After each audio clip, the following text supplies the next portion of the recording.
I want to really soak into the gravity of what happened today. So just humor me for a moment. Take yourself back to this exact date just last summer. And imagine someone walks up to you and tells you, oh yeah, the Spurs, they're going to be trading Kawhi Leonard to the Raptors. Kawhi Leonard, who had become synonymous with the franchise after Tim Duncan retired. Kawhi Leonard, who at that point was known as the most low-maintenance superstar in the league. Seriously.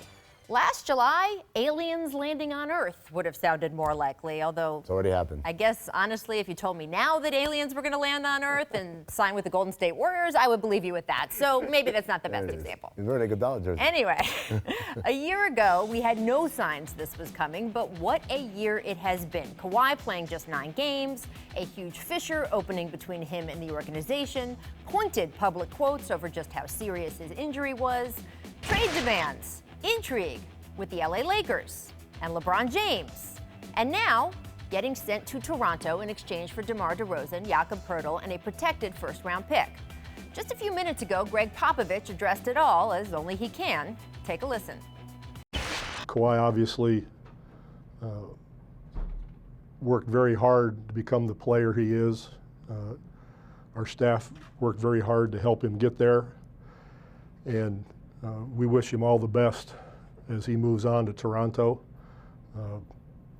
I think that he's going to be great. With DeMar coming to San Antonio, I couldn't be happier. I think this trade is going to be good for both teams.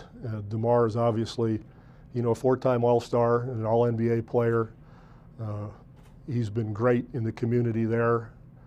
A team player, somebody that I've respected and watched play for a while now, and we're thrilled to have him here.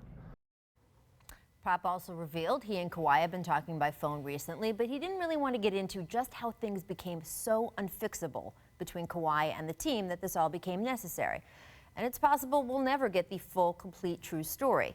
We haven't even heard yet from the actual players involved, although late last night DeMar DeRozan got, in his feelings on his IG story, posting this, quote, "Be told one thing and the outcome another. Can't trust him. Ain't no loyalty in this game. Sell you out quick for a little bit of nothing." So he's not happy. And yes, you can say it's a business, and it is, but this is a guy who a couple years ago had the chance to go elsewhere as a free agent and didn't even take a meeting with another team, saying he was committed to Toronto. And even beyond that, our Chris Haynes is reporting DeRozan sat down with Raptors officials at Summer League last week and walked out of that meeting believing he'd been assured that he wouldn't be traded. So yeah, none of that feels great. As for Kawhi, well, I know this is going to shock you, but he also hasn't spoken yet. Still, we do have some insight, again, from Chris Haynes, tweeting, quote, "Kawhi Leonard has no desire to play in Toronto," league sources tell ESPN.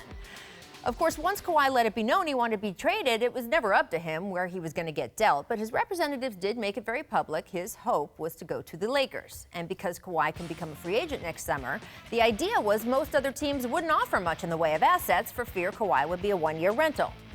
In fact, what happened was that the Lakers didn't offer their best assets, deciding instead they'd take the chance that they'll get Kawhi next summer anyway.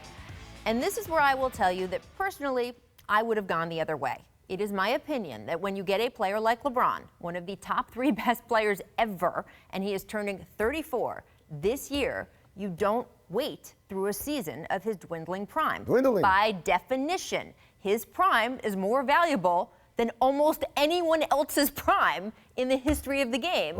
And of course, there's also the chance that, like Paul George, Kawhi could become so enamored with his new team, he decides to extend there instead and never becomes available to the Lakers or anyone else. That is indeed what Toronto is hoping, although it's a bold risk. And yeah, I know there's a backup plan. In doing this trade, the Raptors cleared DeMar's very chunky salary, and if Kawhi leaves, they're pretty open for a rebuild. But one could also argue that the fact this team is even thinking rebuild, even as a backup, is indicative the NBA really has swung too far into a championship or bust mentality. Despite what happened in the playoffs, the Raptors finished first in the East last year, the most successful season in franchise history. If that's really not good enough, 90% of the league should be tearing its teams down. Why is the alien back? Really, altogether, the whole affair is an eye-popping, intriguing stew. And Amin, it's not even 5 p.m. yet. Just wait. The aliens could still Subtweet be right there. coming.